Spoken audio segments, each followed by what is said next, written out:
कभी सोचा है आखिर ये जिंदगी, ये लाइफ बनी किस चीज से है? आज हम सिर्फ सवाल जवाब नहीं करेंगे, बल्कि एक बहुत ही छोटी माइक्रोस्कोपिक दुनिया की सैर पर चलेंगे। हम खोलने जा रहे हैं जिंदगी के सबसे बुनियादी हिस्से, यानी सेल के कुछ राज। 15 ये सिर्फ एक नंबर नहीं है, ये वो 15 दरवाजे हैं जिन्हें हम एक एक करके खोलने वाले हैं। हर सवाल के पीछे छिपा है सेल की एक हैरान कर देने वाली दुनिया का राज, एक ऐसा राज जो बताता है कि हम असल में हैं कैसे। तो इस छोटी सी दुनिया को हम एक्सप्लोर कैसे करेंगे?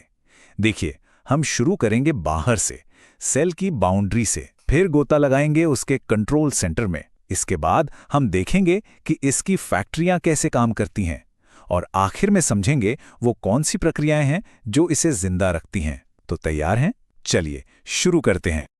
सोचिए, किसी भी शहर की तरह हर सेल की भी एक बाउंड्री होती है, एक दीवार, एक गेट।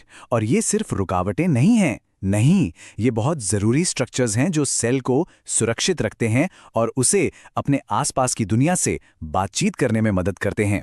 तो चलिए ज़रा करीब से देखते हैं इन बाउंड्रीज को। तो सवाल ये है कि सेल का बाउंसर कौन है? मतलब कौन डिसाइड करता है कि किसकी एंट्री होगी और कौन बाहर रहेगा? इस पहेली का जवाब छिपा है सेल के डिफेंस की पहली 2 लाइनों में, सेल वॉल और सेल मेम्ब्रेन। देखिए, इन दोनों में एक बड़ा फर्क है। सेल मेम्ब्रेन यानी कोशिका झिल्ली को आप एक स्ट्रिक्ट सिक्योरिटी गार्ड की तरह समझें, जो हर किसी का आईडी कार्ड चेक करता है। कौन अंदर आएगा, कौन बाहर जाएगा, सब यही कंट्रोल करता है। वहीं दूसरी तरफ है सेल वॉल यानी कोशिका भित्ति, जो ज़्यादातर पौधों में मिलती है। ये एक मजबूत ईंट की दीवार जैसी है। इसका काम है सहारा देना, लेकिन ज़्यादातर चीज़ें इसके आर पार आ जा सकती हैं। तो मतलब एक सिलेक्टिव है और दूसरा स्ट्रक्चरल। ठीक है, तो सिक्योरिटी तो हमने पार कर ली। अब टाइम है सेल के हेडक्वार्टर में जाने का। ये वो जगह है जहां से सारे ऑर्डर आते हैं, जहां सारे प्लान बनते हैं। समझिए, सेल का ब्रेन। तो फिर इस पूरे कॉम्प्लेक्स ऑपरेशन का बॉस कौन है? सेल का वो दिमाग क्या है जो हर एक मूवमेंट को डायरेक्ट करता है? और उससे भी जरूरी सवाल, ये इंस्ट्रक्शन मैनुअल यानी कि एक गाइडबुक मिलती कहां से है? इसका जवाब 2 हिस्सों में है। दिमाग है न्यूक्लियस यानी केंद्रक, और इंस्ट्रक्शंस वो हैं जीन्स। ये जीन्स असल में डीएनए नाम की एक बहुत ही लंबी इंस्ट्रक्शन बुक के अलग अलग चैप्टर की तरह हैं।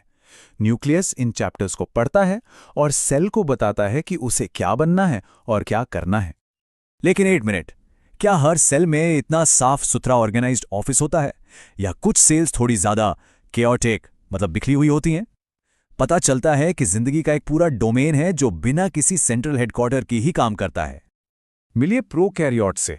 ये हैं जिंदगी के असली बागी। इनके पास कोई अलग से न्यूक्लियस नहीं होता। इनका डीएनए तो बस साइटोप्लाज्म में आज़ादी से तैरता रहता है। इसे आप एक ओपन प्लान ऑफिस की तरह सोच सकते हैं, जहां बॉस की डेस्क भी बाकी सबके साथ ही है, कोई प्राइवेट केबिन नहीं। चलिए, बॉस से तो मिल लिए, अब बारी है वर्कर्स से मिलने की। सेल के अंदर छोटे छोटे स्पेशलिस्ट ऑर्गन्स की एक पूरी टीम होती है, जिन्हें ऑर्गेनेल्स कहते हैं। ये न्यूक्लियस से ऑर्डर लेते हैं और सारा काम निपटाते हैं। तो चलिए मिलते हैं सेल की फैक्ट्रियों, पावर प्लांट्स और सफाई करने वाली टीम से। एक बिजी शहर की तरह ही एक सेल को भी लगातार कुछ बनाने और सफाई करने की जरूरत पड़ती है। तो कौन है वो छोटी छोटी फैक्ट्रियां जो सेल के सबसे जरूरी बिल्डिंग ब्लॉक्स यानी प्रोटीन्स बनाती हैं? और जब कुछ टूट फूट जाता है तो कौन सी क्लीनअप क्रू है जो आकर सारा कचरा साफ करती है? तो इस टीम में 2 मेन खिलाड़ी हैं। पहले हैं राइबोसोम्स, ये दिन रात काम करने वाली प्रोटीन फैक्ट्रियां हैं। और दूसरे हैं लाइसोसोम्स, ये सेल की अल्टीमेट रिसाइकलिंग टीम है जो सारा वेस्ट तोड़कर साफ करती है। दिलचस्प बात यह है कि इन्हें कभी कभी सुसाइड बैग्स भी कहते हैं, क्योंकि जरूरत पड़ने पर ये पूरी की पूरी सेल को ही डाइजेस्ट कर सकते हैं। लेकिन कहानी यहीं खत्म नहीं होती। सेल के अंदर चीजों को एक जगह से दूसरी जगह कैसे ले जाया जाता है, मतलब उसका अपना इंटरनल ट्रांसपोर्ट नेटवर्क कैसा है, और पौधों को इतने सुंदर चमकीले रंग कहां से मिलते हैं? मिलिए 2 और स्पेशलिस्ट से। पहला है एंडोप्लाज्मिक रेटिकुलम। ये सेल का सुपर हाईवे सिस्टम है जो पक्का करता है कि प्रोटीन्स और दूसरी चीजें अपनी मंजिल तक जल्दी और ठीक से पहुंच जाएं। और दूसरी तरफ हैं क्रोमोप्लास्ट्स। ये सेल के आर्टिस्ट हैं। यही वो पिगमेंट्स बनाते हैं जिनसे पौधों को उनके खूबसूरत लाल, नारंगी और पीले रंग मिलते हैं। तो हमने सारे पार्ट्स तो देख लिए, अब टाइम है पूरी मशीन को एक्शन में देखने का। हमारा आखिरी सेक्शन उन डायनामिक प्रोसेसेस के बारे में है जो सेल को जिंदा रखते हैं, क्योंकि एक सेल सिर्फ कुछ हिस्सों का कलेक्शन नहीं है, ये एक जीती जागती सांस लेती हुई चीज है जो लगातार अपने आसपास की दुनिया से इंटरैक्ट करती है। जरा पौधों के सेल्स के बारे में सोचिए, वो जिंदा रहने के लिए जरूरी गैस और पानी अंदर कैसे लेते हैं? भाई उनके पास हमारे जैसे फेफड़े या मुंह तो है नहीं। ये सब होता है फिजिक्स के कुछ बहुत ही स्मार्ट नियमों की वजह से, जो सेल के लेवल पर काम करते हैं। यहां दो मेन प्रोसेस काम करते हैं, डिफ्यूजन यानी विसरण और ऑस्मोसिस यानी परासरण।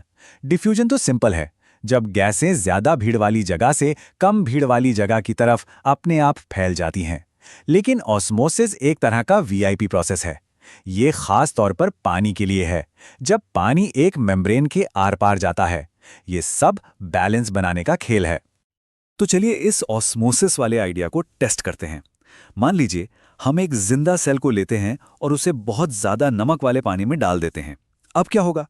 अंदर और बाहर पानी का कॉन्सेंट्रेशन, मतलब गाढ़ापन, पूरी तरह से बिगड़ जाएगा। तो वो बेचारी सेल क्या करेगी? वो सिकुड़ जाएगी। सारा पानी सेल से बाहर की तरफ भागेगा ताकि बाहर के ज्यादा नमक वाले घोल को पतला किया जा सके। ये एक परफेक्ट एग्जाम्पल है कि कैसे नेचर हमेशा बैलेंस बनाने की कोशिश में लगी रहती है। तो अब जब हम इस सफर के अंत में आ गए हैं, तो इस एक बात पर जरूर सोचिएगा, एक अकेली कोशिका जीवन की पूरी कहानी बताती है।